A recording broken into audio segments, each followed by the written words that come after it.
Hello everyone, welcome to foundation classes by Amit. अगर आप Chandigarh PRT exam की प्रिपरेशन कर रहे हैं तो ये क्लासेस आपके लिए मोस्ट इम्पोर्टेंट है। और आज का जो सेशन है इसमें हम पढ़ने वाले हैं टीचिंग एप्टीट्यूड को। टीचिंग एप्टीट्यूड का एक मोस्ट इम्पोर्टेंट टॉपिक जहाँ से आपके क्वेश्चंस पूछे जा चुके हैं, हम उसको कवर करेंगे। तो आज के सेशन को आप बिल्कुल भी स्किप मत कीजिएगा। और अगर आप चैनल पर न्यू हैं तो चैनल को सब्सक्राइब कर लीजिए। अगर आपको किसी तरह का कोई डाउट है, कोई इश्यू है, कुछ भी अगर आप पूछना चाहते हैं तो आप इस कॉन्टैक्ट नंबर पे व्हाट्सएप मैसेज कर सकते हैं। साथ में हमारा जो टेलीग्राम ग्रुप है उसको आप ज्वाइन कर लीजिए। टेलीग्राम ग्रुप पर आपको हर तरह की जो इन्फॉर्मेशन है वो मिल जाएगी। टेलीग्राम ग्रुप को ज्वाइन करने का जो लिंक है वो आपको इसी वीडियो के डिस्क्रिप्शन में मिल जाएगा। हमारी application foundation classes by Amit को अगर आपने डाउनलोड नहीं किया है तो आप एप्लीकेशन को डाउनलोड कर लीजिए। एप्लीकेशन को डाउनलोड करने का जो लिंक है वो भी आपको इसी वीडियो के डिस्क्रिप्शन में मिल जाएगा। देखिए, चंडीगढ़ पीआरटी के लिए कुछ कोर्सेज को हमने स्टार्ट कर रखा है। अगर आप ऑल सब्जेक्ट को पढ़ना चाहते हैं विद पीडीएफ, यानी कि आप उन पीडीएफ का प्रिंट निकाल सकें और ज़्यादा से ज़्यादा कम समय में रिवीजन कर सकें, तो आप इन कोर्सेज को परचेज कर सकते हैं। अगर आप सभी सब्जेक्ट को पढ़ना चाहते हैं तो एप्लीकेशन में जाके आप इस कोर्स को परचेज कीजिए। अगर आप सिर्फ 6 सब्जेक्ट को पढ़ना चाहते हैं विद पीडीएफ तो आप इस कोर्स को भी वहां पे जाके परचेज कर सकते हैं। तो चलिए स्टार्ट करते हैं फिर आज के सेशन को। देखिए, लर्निंग डिफिकल्टीज या फिर आप इसको लर्निंग डिसेबिलिटी भी बोल सकते हैं। ठीक है, डिसेबिलिटी। अब सबसे पहले हमें यह समझना पड़ेगा कि एक्चुअल में इसका मतलब क्या होता है। हम भाई लर्निंग डिफिकल्टीज बोल रहे हैं, यानी कि लर्निंग का मतलब क्या होता है, यानी कि सीखना। यानी कि सीखने में क्या आना, डिफिकल्टी आना, यानी कि दिक्कत आना। ठीक है, अब बात करें अगर हम डिसेबिलिटी की या डिसेबल्ड की, तो इसको देखिए हम काफी अलग अलग तरीके से बोलते हैं। भाई आप अपंग भी कह देते हैं, अपंग, या हम विकलांग भी बोल देते हैं, या फिर हम अक्षमता यानी कि अक्षम भी बोल देते हैं, अक्षम। अगर मैं अक्षम के अंदर अगर मैं ता जोड़ दूं, यानी कि अक्षमता, यानी कि आप किसी काम को अच्छे तरीके से नहीं कर पाते हैं, उसको करने में आपको क्या आती है, प्रॉब्लम आती है, आप अक्षम है, आप में क्षमता नहीं है उस काम को करने की। ठीक है, हम ये वर्ड भी यूज करते हैं। तो हमें एक्चुअल में इसका मतलब समझना पड़ेगा कि इसका एक्चुअल मतलब होता क्या है। कौन कौन ऐसे स्टूडेंट्स हैं या ऐसे लोग हैं जिनको हम डिसेबल्ड बोलते हैं, तो हम उन सब चीजों के बारे में देखेंगे। ठीक है, और यहां से आपका क्वेश्चन पूछा गया है तो मोस्ट इंपोर्टेंट आपका टॉपिक है। तो चलिए स्टार्ट करते हैं। डिसेबल्ड स्टूडेंट क्या होते हैं। देखिए, डिसेबिलिटी एक जनरल टर्म है, यानी कि एक जनरल टर्म है जिसका प्रयोग सबसे पहले किसने किया था, सैमुअल क्रिक ने किया था। किसने किया था, सैमुअल क्रिक ने किया था। और देखिए आगे, बच्चे अलग अलग तरह से डिसेबल्ड हो सकते हैं। भाई सीधा और सिंपल सा है, जितने बच्चे उतने तरीके की उनमें क्या होगी, डिसेबिलिटी मिलेगी। भाई कोई अच्छे से सुन नहीं सकता, कोई अच्छे से देख नहीं सकता, कोई अच्छे से जिसको स्पीच में प्रॉब्लम है, कोई अच्छे से चल नहीं पाता है। ठीक है, किसी की हड्डियां कमजोर हैं, तो वो डिसेबल्ड अलग अलग तरीके से हो सकते हैं। कोई कंप्लीटली ब्लाइंड है, कोई हाफ ब्लाइंड है, या पार्शियल जिसे हम ब्लाइंड बोल देते हैं। तो सबकी अलग अलग डिसेबिलिटी होती है। जितने तरह के बच्चे हैं, जितने ज़्यादा बच्चे हैं, उनमें उतने ही तरह की क्या मिल सकती हैं, डिसेबिलिटीज मिल सकती हैं। तो जो डिसेबिलिटी है वो एक जनरल टर्म है। किसने दी थी, सैमुअल क्रिक ने दी थी। और बच्चे क्या हो सकते हैं, अलग अलग तरह से डिसेबल्ड हो सकते हैं। जैसे कि किसी को हियरिंग की प्रॉब्लम है, किसी को विजुअल यानी कि देखने की प्रॉब्लम है, किसी को स्पीच में प्रॉब्लम है। ठीक है, और एक ये भी याद रखना, एक बुक है एक्सेप्शनल चाइल्ड या एक्सेप्शनल चिल्ड्रन जिसे आप बोल देते हैं। तो ये बुक किसने लिखी है, ये बुक लिखी है सैमुअल क्रिक ने। एक्सेप्शनल चाइल्ड यानी कि कुछ अलग, चिल्ड्रन बुक किसने लिखी है, सैमुअल क्रिक ने लिखी है। आपको याद रखना है। तो आगे बढ़ते हैं। अब देखिए, लर्निंग डिसेबिलिटीज, जिसको अगर हम हिंदी में बोलें तो हम बोलेंगे अधिगम अक्षमताएं। अधिगम का मतलब क्या होता है, सीखना, यानी कि सीखने की अक्षमता, यानी कि आपको सीखने में क्या आ रही है, बच्चे को प्रॉब्लम आ रही है, उसको क्या बोलेंगे हम, लर्निंग डिसेबिलिटीज बोलेंगे। ये कितने तरह की होती हैं, उन सब चीजों को हम देखने वाले हैं। तो देखिए सबसे पहले आप स्टेटमेंट को, it is the hidden invisible disability.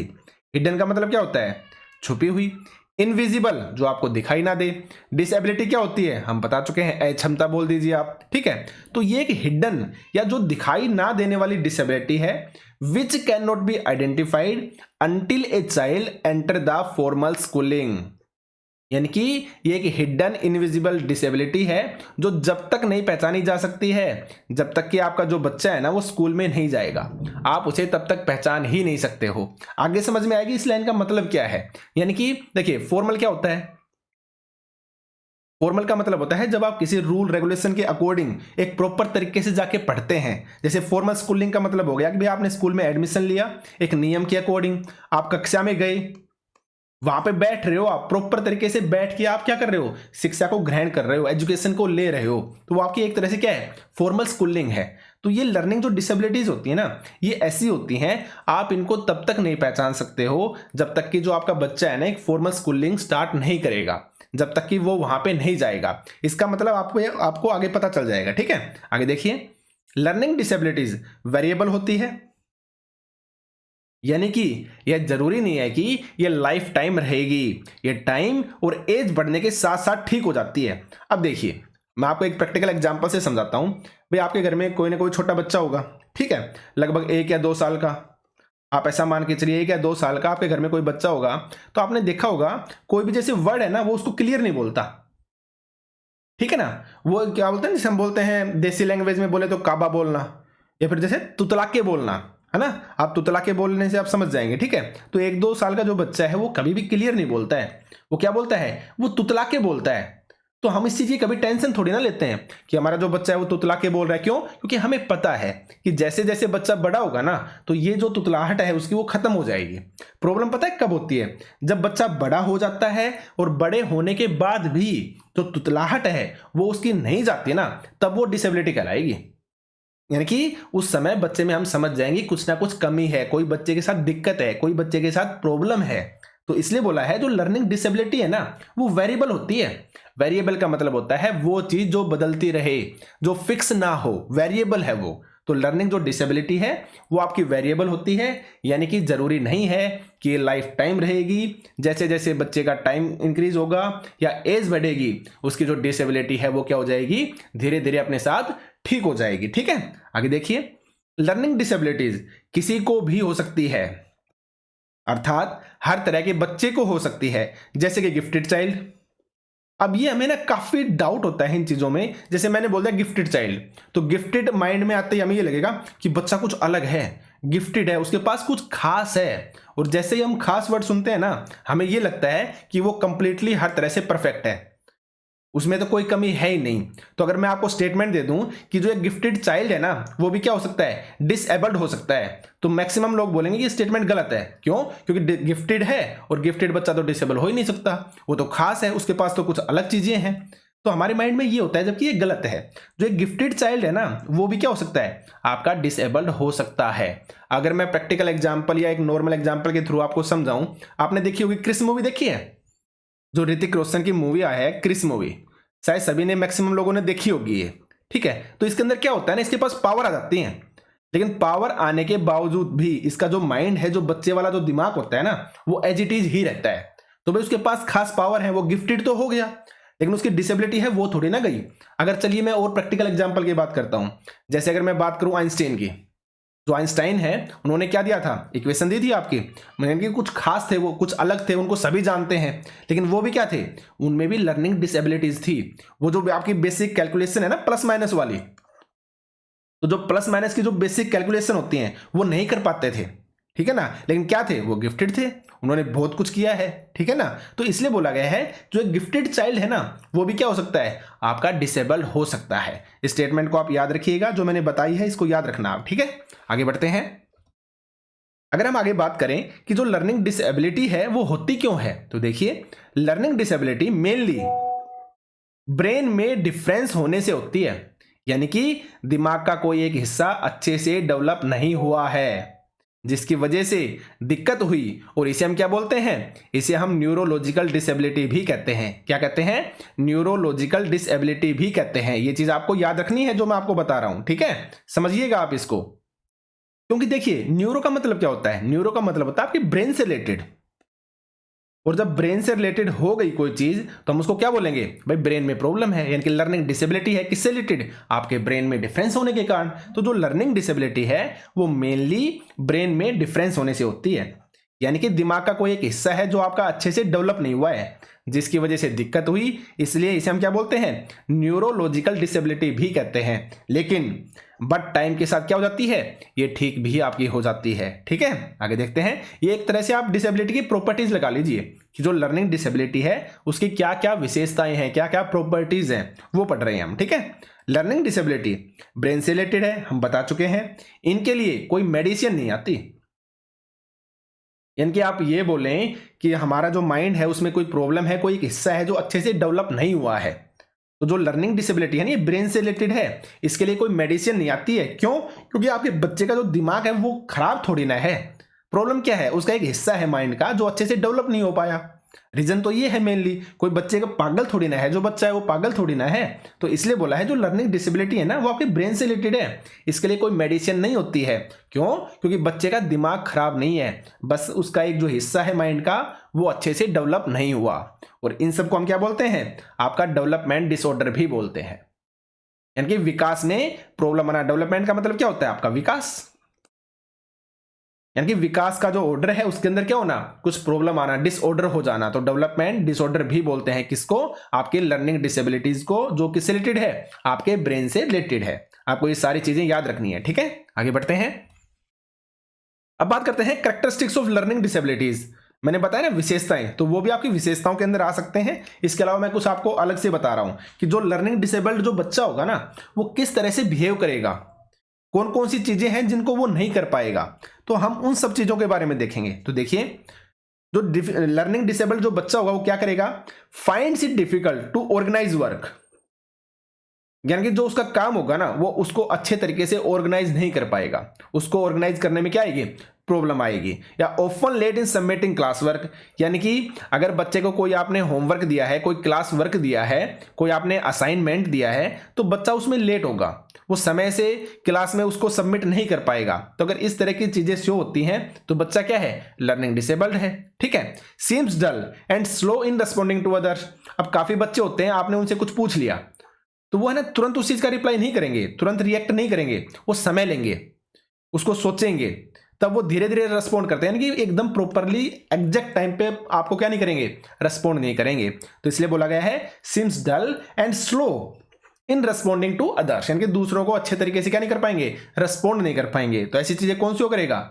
आपका जो लर्निंग डिसेबल्ड बच्चा है वो शो करेगा। आगे देखिए, can not correctly recall oral instruction when asked to repeat them, यानी कि आपने बच्चे को क्या दिए, कुछ इंस्ट्रक्शन दिए हैं ओरली, यानी कि बोल के आपने बच्चे को क्या दिए, कुछ इंस्ट्रक्शन दिए, तो बच्चा क्या करेगा, उसको सही तरीके से सही समय पे रिएक्ट नहीं कर पाएगा, उसको रिपीट नहीं कर पाएगा, यानी कि नहीं बोल पाएगा। आप इस तरीके से समझ सकते हैं। आगे देखिए, does not seem to listen और to understand instruction given at home और इन द क्लासरूम, यानी कि वही बात हो गई सेम कि आपने बच्चे को क्या दिए, कुछ इंस्ट्रक्शन दिए, तो बच्चा उन इंस्ट्रक्शन को अच्छे तरीके से नहीं समझ पाएगा, चाहे वो आपने उसको क्लास में दिए हो या फिर घर के लिए दिए हो, तो बच्चा उन पे अच्छे से उनको समझ ही नहीं पाता है, उसको कैच नहीं कर पाता है। तो इसका मतलब क्या है, बच्चा क्या है, लर्निंग डिसेबल्ड है। ठीक है, आगे देखिए, while reading Mrs out lines and reads them twice. अब आपने ये चीज तो आपने भी देखी होगी, काफी बार जब हम पढ़ते हैं या बोलते हैं तो जो छोटे बच्चे होते हैं ना वो क्या करेंगे,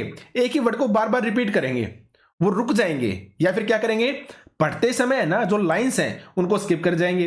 भाई देखिए, एक या दो बार कोई चीज हो रही है ना तब तो ठीक है, लेकिन अगर वो उसको हैबिट है, वो हमेशा ही लाइन को क्या करता है, स्किप कर देता है ना, तो यानी कि वो क्या है, उसमें लर्निंग डिसएबिलिटी है, यानी कि पढ़ते पढ़ते बीच में से जो लाइंस है ना उनको गायब कर देगा, या फिर एक लाइन को बार बार पढ़ने लग जाएगा। तो उसका मतलब क्या है, बच्चा लर्निंग डिसेबल्ड है, याद रखिएगा। आगे बढ़ते हैं। इसके अलावा देखिए आप कि find difficulties in synthesising a word after spelling it component letters, जैसे कि वो जो बैग है, बैग को वो कंप्लीटली बैग नहीं बोल पाएगा एक साथ, या फिर बैग भी नहीं बोल पाएगा, वो क्या करेगा, बी इजी बैग, यानी कि इस तरीके से वो रुक रुक के बोलेगा, ठीक है। तो क्या है, बच्चे को बोलने में दिक्कत है, वो लर्निंग डिसेबल्ड है, ठीक है।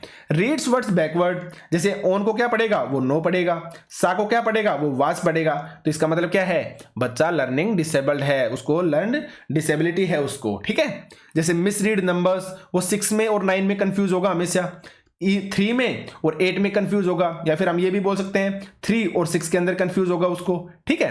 Writing letters in wrong order, जैसे टाइम को क्या लिखेगा, वो आइटम लिखेगा, क्योंकि टाइम के अंदर क्या है, TIME, और आइटम के अंदर भी क्या है, ITEM, यानी कि TIME ही है। तो वो इनको प्रॉपर तरीके से नहीं पढ़ पाएगा, उनमें कहीं ना कहीं क्या करेगा, वो गड़बड़ करेगा। जैसे मिरर राइटर होते हैं, जैसे राम को क्या लिखेगा, वो MAR लिखेगा या MAR समझेगा। जैसे रिवर्स लेटर्स हो गए आपका, जो B और P, और ये चीज तो आपने नोटिस भी की होगी, जो बच्चा है ना वो B, आपने बच्चे को पढ़ाया ये B है, और आपने बच्चे को क्याऊ भी पढ़ा दिया, तो क्या करेगा वो, कई बार क्या करेगा, B को क्याऊ बताएगा, या क्याऊ को क्या बोलेगा, वो B बोलेगा। और ये चीज अगर आपके घर में छोटा बच्चा है तो आपने नोटिस भी की होंगी, ठीक है। तो ये सब होती हैं आपकी लर्निंग डिसेबिलिटीज। अगर परमानेंट बच्चा हर बार जैसे जैसे बड़ा हो रहा है तब भी अगर वो सेम टू सेम चीजें शो करता है ना, तभी इसका मतलब है वो लर्निंग डिसेबल्ड है, ठीक है। ऐसा नहीं है, क्योंकि छोटे बच्चे ना वो करते हैं इस टाइप की चीजें शो, लेकिन जैसे जैसे वो बड़े होते जाते हैं वो ठीक हो जाते हैं। अगर ठीक नहीं होते हैं तो प्रॉब्लम है, तो यानी कि दिक्कत है उनमें, ठीक है। आगे बढ़ते हैं। अब देखिए, अब बात करते हैं टाइप्स ऑफ लर्निंग डिसेबिलिटीज। अब आपने लर्निंग डिसेबिलिटी के बारे में पढ़ लिया, आपने डिसेबिलिटी के बारे में पढ़ लिया कि एक जर्नल टर्म है, ठीक है। जो आपका गिफ्टेड चाइल्ड है वो भी क्या हो सकता है, लर्निंग डिसेबल्ड हो सकता है, उसको भी प्रॉब्लम हो सकती है। मैंने एग्जांपल भी आपको दिया। तो अब बात करेंगे टाइप्स ऑफ लर्निंग डिसेबिलिटी कि कौन कौन सी टाइप होती हैं। तो देखिए, सबसे पहले है आपका ओरल लैंग्वेज डिसेबिलिटीज, यानी कि जो भाषा है ना जिसको आप ओरली बोलते हैं उसके अंदर डिसेबिलिटी है। जैसे डिस्फेजिया हो गया, या फिर आप अफेजिया। तो आपसे क्वेश्चन पूछा जाएगा कि जो डिस्फेजिया है वो किससे रिलेटेड है, तो आप बोलेंगे ओरल लैंग्वेज डिसेबिलिटी है, यानी कि स्पीच से रिलेटेड। आप ये भी बोल सकते हैं स्पीच से रिलेटेड जो प्रॉब्लम है वो क्या आएगी, आपकी डिस्फेजिया आएगी, या फिर आप उसको अफेजिया भी बोल सकते हैं। अगर रीडिंग डिसेबिलिटी की बात करूं तो इसके अंदर आता है आपका डिसलेक्सिया और एलेक्सिया। डिसलेक्सिया का तो हर किसी को पता है, लेकिन आप एलेक्सिया भी याद रखिएगा। अगर एलेक्सिया और डिसलेक्सिया अगर आपसे पूछा जाता है तो किससे रिलेटेड है, आपकी रीडिंग डिसेबिलिटी से। और यही आपका चंडीगढ़ PRT के अंदर पूछा गया था कि जो डिसलेक्सिया है वो किससे रिलेटेड प्रॉब्लम है, आपकी रीडिंग से रिलेटेड है, पठन, जिसको हम बोलते हैं ना पठन से रिलेटेड प्रॉब्लम क्या है, आपकी डिसलेक्सिया है। और एलेक्सिया भी आप याद रखिएगा, ये दोनों के दोनों किससे हैं, आपकी रीडिंग डिसेबिलिटी है। आगे बढ़ते हैं। अगर मैं बात करूं राइटिंग की, यानी कि लिखने से संबंधित, तो आप क्या बताएंगे, डिस्ग्राफिया बताएंगे। अब देखिए ग्राफ, अब ग्राफ को आप क्या करते हैं, ड्रॉ तो करते हैं ना, मैं याद करने का तरीका बता रहा हूं। अगर आप इसमें कंफ्यूज हो ना कि डिस्ग्राफिया, तो ग्राफ को क्या करते हैं, ग्राफ हमेशा हमें ड्रॉ करना पड़ता है ना। ड्रॉ का मतलब क्या हो गया, यानी कि आपको राइट करना पड़ रहा है, यानी कि लिखना पड़ रहा है। तो डिस्ग्राफिया किससे रिलेटेड हो गया, आपकी राइटिंग से रिलेटेड हो गया। इसी तरह से आपके जो स्पेलिंग्स प्रॉब्लम्स हैं, जैसे हमने जस्ट अभी पीछे डिस्कस की थी कि वो टाइम और आइटम में क्या करेगा, डिफरेंस नहीं कर पाएगा, तो स्पेलिंग्स प्रॉब्लम भी हो सकती हैं। अगर मैं अर्थमेटिक डिसेबिलिटीज की बात करूं तो इसमें क्या आ गया, आपका डिसकैलकुलिया आ गया। इसको तो याद करना वैसे ही आसान है, कैलकुलिया यानी कि कैलकुलेशन। आप आइडिया लगा सकते हैं, अंदाजा लगा सकते हैं। तो जो डिसकैलकुलिया है वो क्या है, आपकी अर्थमेटिक डिसेबिलिटी है, ये भी आपको याद रखना है, ठीक है। आगे बढ़ते हैं। अब देखिए, अब इनके अंदर हम थोड़ा सा डिटेल से पढ़ते हैं, ठीक है। जैसे मैंने सबसे पहले आपको बताया डिसलेक्सिया, और डिसलेक्सिया को हम हिंदी के अंदर बोलते हैं पठन विकार। अब जैसे आपको पठन विकार लिखा दिखा, आप समझ गए, पठन यानी कि पढ़ना, यानी कि वो प्रॉब्लम जो किससे रिलेटेड है, आपके पढ़ने से रिलेटेड है। और वहां पे देखिए वो आपको पठन विकार नहीं देगा, वो आपको डिसलेक्सिया ही लिखा मिलेगा। बस इतना फर्क है, इस डिसलेक्सिया को वो हिंदी में लिख देगा डिसलेक्सिया, ऐसे कर देगा बस वो, यानी कि आपके इंग्लिश में ही आपको मिलेगा डिसलेक्सिया। पठन विकार तो इजी हो गया, आप समझ जाएंगे, पठन यानी कि पढ़ना। तो लेकिन डिसलेक्सिया थोड़ा सा डिफिकल्ट पड़ता है। तो डिसलेक्सिया अगर आपसे पूछा जाता है किससे रिलेटेड है, आपके पठन विकार से रिलेटेड है, कि आपके रीडिंग से रिलेटेड हमने लिख रखा है, यानी कि आपके पढ़ने का दोष या पढ़ने की प्रॉब्लम से जुड़ी है, जो बच्चों में सबसे ज्यादा मिलती है, ठीक है। क्या मिलती है, कौन सी, डिसलेक्सिया जो है वो बच्चों में सबसे ज्यादा मिलती है। फॉर एग्जाम्पल देखते हैं हम, वो 6 और 9 में कंफ्यूजन होगा, यानी कि जो बच्चा है ना जिसको पठन विकार होगा, डिसलेक्सिया होगा, वो 6 और 9 में डिफरेंस नहीं कर पाएगा। कि 6 कौन सा है और 9 कौन सा है, वो इंटरचेंज करेगा। 6 को वो 9 बोल देगा कभी कभी, और कभी कभी 9 को क्या बोल देगा, वो 6 बोल देगा। वो वाज और जो सा है उसमें कंफ्यूज होगा, इनमें डिफरेंस नहीं कर पाएगा। और देखिए इस टाइप के क्वेश्चन भी पूछे जाते हैं कि एक बच्चा है वो 6 और 9 में कंफ्यूज है, 6 9 वाज सा या 3 और ई में कंफ्यूज है, वो इनमें डिफरेंस नहीं कर पा रहा है, तो उसको निम्नलिखित में से कौन सा रोग है। तो आपको ये चीजें याद रखनी, जो एग्जाम्पल दे रहा हूं ना, इन एग्जाम्पल को भी आप याद रखिएगा। तो उसको कौन सा रोग है, उसको है डिसलेक्सिया, आपको याद रखना है, ठीक है। आगे देखते हैं, वो क्या करेगा, वाज और सो में कंफ्यूज होगा, इसके बाद वो 3 और ई में भी कंफ्यूज होगा। फिर नॉर्मल सी बात है, 3 कैसे लगता है, अगर आप इस तरीके से लिखते हो जो ई जैसा तो दिखता है ना आपको, तो इसलिए बच्चा भी क्या होगा, 3 और ई के अंदर कंफ्यूज होगा कि ये 3 है या फिर ये ई है। तो ये भी क्या है, आपकी डिसलेक्सिया की एक प्रॉपर्टी है, बिट है, एक एग्जाम्पल है, ठीक है, जिसको आप याद रख सकते हैं। तो इन एग्जाम्पल्स को भी आप याद रखिएगा, क्योंकि यहां से भी क्वेश्चन पूछे जाते हैं। मैंने अभी जस्ट आपको बताया, ऐसा बोल देगा कि 6 और 9 में बच्चा कंफ्यूज है, वाज और सो में बच्चा कंफ्यूज है, 3 और ई में बच्चा कंफ्यूज है, तो निम्नलिखित में से उसे कौन सा रोग है या कौन सी डिसेबिलिटी है, ये बोल देगा वो। तो उस समय आपको पता होना चाहिए, ठीक है। तो कौन सी है, आपकी डिसलेक्सिया यानी कि पठन विकार। आगे देखते हैं, यह बच्चे के ब्रेन के डेवलपमेंट से जुड़ी है, जैसे जैसे बच्चा बड़ा होगा यह प्रॉब्लम ठीक हो जाएगी, यानी कि जैसे जैसे बच्चे का जो ब्रेन है वो डेवलप होगा, ये क्या हो जाएगी, आपके ठीक हो जाएगी। मैंने जस्ट बताया ना, जो छोटे बच्चे होते हैं ना, लगभग कितने आपके 60 से 70% जो बच्चे होते हैं ना, वो इसको शो करते हैं। जब वो छोटे होते हैं, 1 से 2 साल के होते हैं, तो लगभग 60 से 70% जो बच्चे हैं वो इसको शो करेंगे। वो 6 और 9 में कंफ्यूज होंगे। आपके घर में अगर 1 से 2 साल का अगर छोटा बच्चा है ना, आप उसको कभी पढ़ा के देखना, भैया आपने छोटी छोटी बुक्स तो ला रखी होंगी, ठीक है, तो वहां पे आप उसको बताओगे ना, तो उसमें कंफ्यूज होगा। जैसे सी है, वो सी और ई में कंफ्यूज हो जाएगा, ठीक है, कैट एलिफेंट इनमें कंफ्यूज हो जाएगा वो, ठीक है ना। तो ये सब कौन होते हैं, ये जो छोटे बच्चे हैं वो शो करते ही करते हैं। लेकिन सबसे बड़ी अच्छी बात जो है वो ये है, जैसे जैसे वो बड़े होते हैं वो अपने आप क्या हो जाते हैं, ठीक हो जाते हैं। अगर ठीक नहीं होते हैं तो एक्चुअल में प्रॉब्लम है, और वो हमें कब पता चलेगा, जब वो बड़े हो जाएंगे। जैसे जैसे बड़े होंगे सेम टू सेम चीजें वो शो करते हैं, तो इसका मतलब उनको प्रॉब्लम है। आगे बढ़ते हैं, डिसलेक्सिया का संबंध सक्सेस से नहीं होता है, यानी कि ऐसा नहीं है कि अगर किसी बच्चे को डिसलेक्सिया है तो वह सफल नहीं होगा। और इसके लिए एक प्रैक्टिकल एग्जांपल है टॉम क्रूज। ये आपके हॉलीवुड के एक्टर हैं और इनकी काफी मूवीज की सीरीज है, मैंने देखी हुई है, जैसे मिशन इम्पॉसिबल। मिशन इम्पॉसिबल आप यूट्यूब पे सर्च मार के देखना, मिशन इम्पॉसिबल जो मूवीज की सीरीज है ना, वो आपके टॉम क्रूज की है। तो इनको भी डिसलेक्सिया था, यानी कि इनको भी पढ़ने में प्रॉब्लम आती थी, लेकिन ये सबसे हाईएस्ट पेड एक्टर हैं। ये हॉलीवुड के अंदर अगर आप देखते हैं तो ये हाईएस्ट जो पेड एक्टर्स है ना, उनमें से एक हैं ये, उनमें आते हैं ये। तो देखिए आप लाइफ में सक्सेस है, अच्छा पैसा कमा रहे हैं, लेकिन प्रॉब्लम क्या थी, इनको डिसलेक्सिया थी।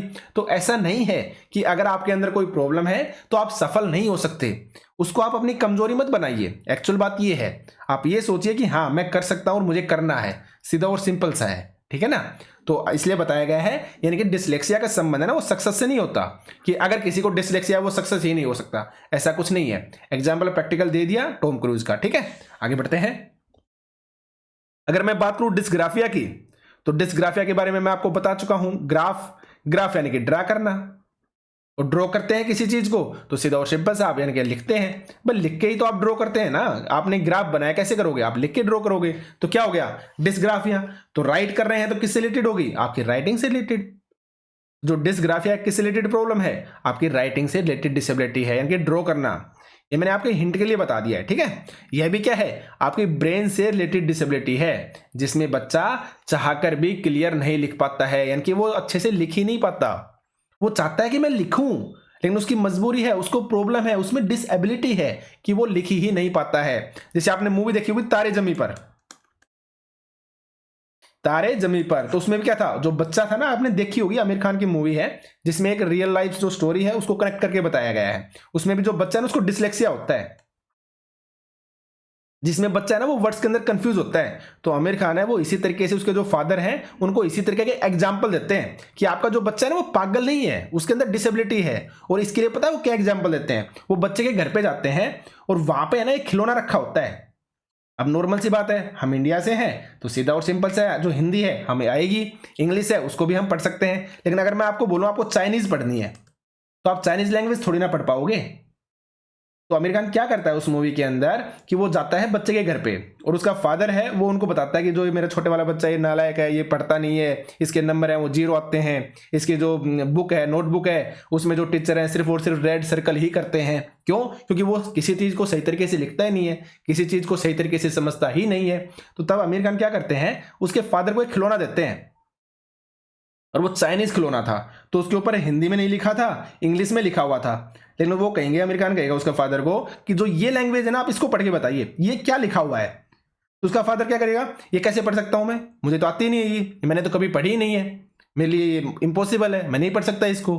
ठीक है, तो उस समय वो उसको समझाते हैं कि जिस तरीके से आप इस लैंग्वेज को नहीं पढ़ पा रहे ना, आपका जो बच्चा है ना उसके लिए जो हिंदी या इंग्लिश है ना जो वो स्कूल में पढ़ रहा है तो उसके लिए भी वो न्यू है, और आपके बच्चे के अंदर डिसएबिलिटी है, उसकी कमी नहीं है ये, तो उस कमी की वजह से वो उस लैंग्वेज को नहीं पढ़ पा रहा, नहीं समझ पा रहा, जैसे कि आप जो चाइनीज लैंग्वेज है उसको नहीं पढ़ पा रहे। ठीक है, इस तरीके का जो प्रैक्टिकल एग्जाम्पल है ना वो उनको देख के दिखाते हैं जिससे चीजें क्लियर हो जाती हैं। तो ये भी एक अच्छी मूवी है, आप देखना यूट्यूब पे तारे जमी पर। ठीक है, आपको समझ में आ जाएगा। तो देखिए यह भी ब्रेन डेवलपमेंट की कमी के कारण होती है, आपको याद रखना है, ब्रेन डेवलपमेंट की कमी के कारण है आपका डिसलेक्सिया भी, डिसग्राफिया भी। और देखिए इसका भी सक्सेस से कोई लेना देना नहीं होता है। अब सीधा और सिंपल सा है, आप डिसग्राफिया है यानी कि आप लिख नहीं सकते लेकिन आप अच्छा बोल तो सकते हैं, तो आप स्पीच देने वाले बन जाइए, आप पोएट बन सकते हैं। क्यों? क्योंकि आपको लिखने की प्रॉब्लम है, आपको बोलने की प्रॉब्लम थोड़ी ना है, आपको सुनने की दिक्कत थोड़ी ना है। या आप क्या कर सकते हैं, आप लिख नहीं सकते तो आप टाइपराइटर का यूज कर लीजिए। भाई टाइपराइटर भी क्या है, टाइपराइटर आप उंगलियों से लिखोगे ना, तो इसलिए आप लिख सकते हैं आसानी से। तो इसलिए बोला गया है यह भी सक्सेस से इसका भी कोई लेना देना नहीं है। यानी कि अगर किसी व्यक्ति को डिसग्राफिया है तो इसका मतलब ये नहीं है कि वो लाइफ में कुछ कर ही नहीं सकता, वो बहुत कुछ अपनी लाइफ में कर सकता है। इस बात को आप समझ जाना। आगे बढ़ते हैं। अगर आगे मैं बात करूं डिसकैलकुलिया की, तो कैलकुलिया के बारे में मैं आपको वैसे ही बता चुका हूं, यानी कि कैलकुलेशन से रिलेटेड, इससे रिलेटेड आपके कैलकुलेशन से रिलेटेड क्या कहलाएगा, आपका डिसकैलकुलिया कहलाएगा। अब कैलकुलेशन आ गया तो आप समझ गए, बेसिक कैलकुलेशन से जो रिलेटेड प्रॉब्लम होती है वो आपकी डिसकैलकुलिया होती है, जो हमने अर्थमेटिक प्रॉब्लम्स के अंदर पढ़ी थी। ठीक है, यानी कि इसमें बच्चा जो बेसिक कैलकुलेशन है ना उसको भी नहीं कर पाएगा, वे कंफ्यूज हो जाते हैं, जैसे कि वो प्लस माइनस जैसी जो बेसिक कैलकुलेशन है उसको भी नहीं कर पाएंगे। ठीक है ना, जहां बेसिक कैलकुलेशन की जरूरत नहीं होती उस फील्ड में ये लोग अच्छा कर सकते हैं। भाई सीधा और सिंपल सा है, यहां पे ये बता दिया गया कि ये भी आपके सक्सेस में बाधक नहीं है। जिस फील्ड के अंदर अच्छे आपके कैलकुलेशन की जरूरत नहीं होती ना, आप उस फील्ड में अच्छा कर सकते हैं। आप पोएट बन जाइए, आप कुछ और क्रिकेटर बन सकते हैं, आप कुछ भी बन सकते हैं। यानी कि जो ये प्रॉब्लम्स है ना इनका आपकी जो रूटीन लाइफ है, आपकी जो डेली लाइफ है, आपका जो सक्सेस है उसके साथ इनका कोई लेना देना नहीं होता है। और यही चीज आपको आपको बता भी दी है कि इसका भी इफेक्ट सक्सेस पर नहीं पड़ता। जैसे कि आइंस्टाइन को भी यह दिक्कत थी बट वो क्या हुए, वो सक्सेस हुए, हम सभी जानते हैं इनको। इनको भी क्या प्रॉब्लम थी, आपकी जो डिसकैलकुलिया है उसकी आपकी प्रॉब्लम थी, याद रखिएगा आप। आगे बढ़ते हैं। अगर मैं बात करूं डिस्फेजिया की या फेजिया की, तो मैं स्टार्टिंग में बता चुका था आपको कि डिस्फेजिया या फेजिया आपसे पूछी जाए तो ये आपके स्पीच से रिलेटेड प्रॉब्लम है। ठीक है, आप स्पीच डिसऑर्डर भी बोल सकते हैं, यानी कि ओरल डिसऑर्डर भी बोल सकते हैं आप। ठीक है, यानी कि बोलने से प्रॉब्लम, तो लैंग्वेज कॉम्प्रिहेंशन से रिलेटेड होती है ये आपके डिस्फेजिया या फेजिया, यानी कि बच्चे को भाषा समझने में दिक्कत आती है। क्या आती है, भाषा को बच्चा अच्छे तरीके से नहीं समझ पाता। और यह भी क्या है, आपके ब्रेन से जुड़ा हुआ डिसऑर्डर है, याद रखिएगा। किससे रिलेटेड, आपके ब्रेन से जुड़ा हुआ डिसऑर्डर है ये। इसमें बच्चा बड़े सेंटेंसेस को टुकड़ों में तोड़कर पढ़ेगा। क्या करेगा, जो बड़े बड़े सेंटेंसेस है ना उनको टुकड़ों में तोड़कर पढ़ेगा। क्यों? क्योंकि उन्हें बड़े सेंटेंसेस को समझने में क्या आती है, प्रॉब्लम आती है, दिक्कत आती है। ठीक है, तो ये हो गया आपका डिस्फेजिया या फिर अफेजिया। आगे बढ़ते हैं। अब नेक्स्ट आपको याद रखना है कि जो डिसलेक्सिया है इससे रिलेटेड आपका पठन विकार, यानी कि पढ़ने से रिलेटेड। ठीक है, उसके बाद डिसग्राफिया यानी कि आपके राइटिंग से रिलेटेड, लिखने से रिलेटेड। ठीक है, ये पठन विकार यानी कि रीडिंग से रिलेटेड था ये। ठीक है, याद रखिएगा, इंग्लिश में याद रखते हैं तो आप। और डिसग्राफिया आपके राइटिंग यानी कि लिखने से संबंधित। अगर मैं डिसकैलकुलिया की बात करूं तो आपकी कैलकुलेशन से रिलेटेड हो गया, यानी कि मैथमेटिक्स से रिलेटेड हो गया। और डिसफेजिया आपको अच्छे से पता है किससे रिलेटेड, आपकी स्पीच से रिलेटेड। ठीक है ना। तो ये जो चारों है ना, कौन कौन से, डिसलेक्सिया, डिसग्राफिया, डिसकैलकुलिया और डिसफेजिया, इन चारों को हम बोलते हैं लर्निंग डिसेबिलिटीज। इन चारों को प्रॉपरली हम लर्निंग डिसेबिलिटीज कहते हैं। क्यों? क्योंकि ये डायरेक्ट आपकी लर्निंग से जुड़ी हैं। बट डिसेबिलिटीज इसके अलावा भी हैं, हम आगे पार्ट्स जो आएंगे उनके अंदर पढ़ेंगे। लर्निंग डिसेबिलिटी इसके अलावा और भी हैं, लेकिन प्रॉपरली इन्हीं को हम लर्निंग डिसेबिलिटी बोलेंगे। लर्निंग डिसेबिलिटीज क्यों? क्योंकि डायरेक्ट आपकी लर्निंग से जुड़ी हुई है। इसके बाद जब आगे पढ़ेंगे ना, उसको हम डिसेबिलिटी बोलेंगे, उनको हम डायरेक्टली लर्निंग नहीं कहेंगे। ठीक है, जैसे कि आपकी हड्डियों में प्रॉब्लम है तो आप अच्छे से चल नहीं सकते, तो ये आपकी लर्निंग, आपकी जो लर्निंग, जो डायरेक्ट लर्निंग है उससे थोड़ी ना जुड़ी है।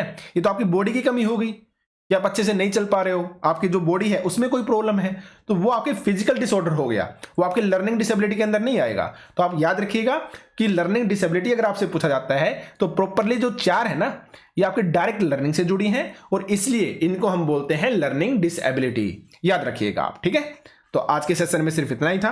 अगर आप कोर्स को परचेज करना चाहते हैं, कम समय में बेस्ट प्रिपरेशन करना चाहते हैं विद पीडीएफ नोट्स, तो आप कोर्स को परचेज कर सकते हैं। आज के सेशन में सिर्फ इतना ही था। आपका बहुत बहुत धन्यवाद। Thank you.